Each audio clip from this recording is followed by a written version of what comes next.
નમસ્કાર દોસ્તો, ભારતીય પરંપરામાં ડૉક્ટરની દવા કરતાં ડૉક્ટરની સલાહને વધારે મહત્ત્વ આપવામાં આવ્યું છે. દોસ્તો, ભગવાને આપણા શરીરમાં એક એવી સિસ્ટમ મૂકેલી છે કે તે સિસ્ટમ જો એક્ટિવ થાય તો આપણે BP, diabetes, cancer, thyroid, arthritis, psoriasis જેવા રોગોને જડ મૂળથી મટાડી શકીએ છીએ. અને આ સિસ્ટમ એટલે ઓટોફેજી.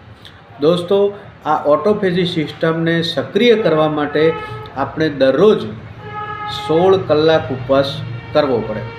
એટલે કે સાંજના 4 વાગ્યાથી માંડી અને બીજા દિવસના સવારના 8 વાગ્યા સુધી પાણી સિવાય કોઈપણ જાતનો ખોરાક ખાવો ન જોઈએ. તો આ સિસ્ટમ સક્રિય થાય છે. આ સિસ્ટમ એક વખત સક્રિય થયા પછી આપણા શરીરના જે માઇક્રોસ્કોપિક સેલ છે તે ડેમેજ સેલને ડિઝોલ્વ કરે છે અથવા તો તેને રિપેર કરે છે. હવે આ ડેમેજ સેલ છે તે ડિઝોલ્વ થઈ ગયા અથવા રિપેર થઈ ગયા તો શરીરની અંદર ડેમેજ સેલ રહેશે જ નહીં. સેલ જ નહીં રહે ડેમેજ તો બીમારી ક્યાંથી રહેશે? બીજું, આ સિસ્ટમ છે તે જે બેક્ટેરિયા છે, વાયરસ છે, જે આપણા શરીરને ડેમેજ કરે છે તેને પણ નાશ કરે છે. એટલે આ સિસ્ટમથી આપણે કોઈપણ જાતની દવા વગર સ્વસ્થ રહી શકીએ છીએ. દોસ્તો, આપણા શરીરની અંદર 30થી 40 ટ્રિલિયન સેલ હોય છે.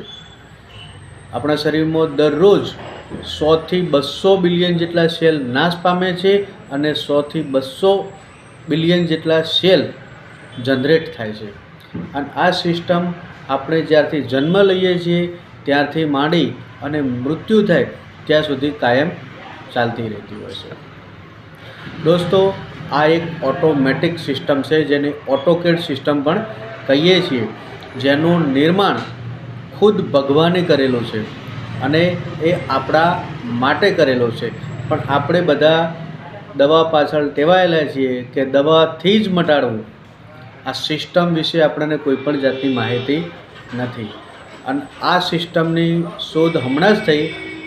તેના માટે 2016ની અંદર જાપાની વૈજ્ઞાનિકને નોબેલ પારિતોષિક પણ મળ્યું હતું.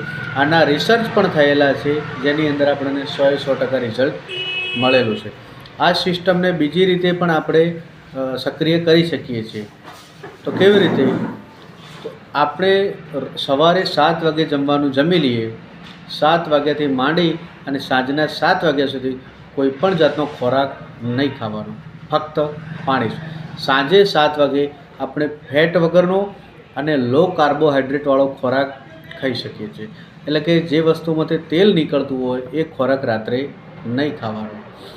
દૂધ છે, દૂધ પણ નહીં ખાવાનું, કારણ તેની અંદર ફેટ વધારે હોય છે. લો કાર્બોહાઈડ્રેટ એટલે કે રોટલી છે તેની અંદર કાર્બોહાઈડ્રેટ હોય છે તો તે ઓછા ખાવા જોઈએ. તો શું ખાવું જોઈએ વધારે? તો શાકભાજી જે પણ બનાવ્યું હોય તે જેટલું ખાવું હોય તેટલું ખાઈ શકીએ છીએ. ફ્રૂટ જેટલું ખાવું હોય તેટલું ખાઈ શકીએ છીએ. ફ્રૂટનો જ્યુસ જેટલો પીવો હોય તેટલો પી શકીએ છીએ.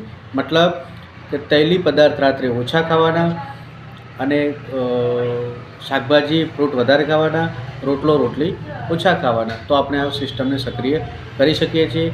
બીપી, ડાયાબિટીસ જેવી તકલીફોને આપણે જડમૂળથી મટાડી શકીએ છીએ. દોસ્તો, જે લોકો કસરત કરે છે અથવા યોગા કરે છે, ડેઇલી કરે છે, તેવા લોકોની અંદર પણ આ સિસ્ટમ સક્રિય થતી હોય છે અને આ સિસ્ટમ જ આ જે રોગને છે તે મટાડતી હોય છે.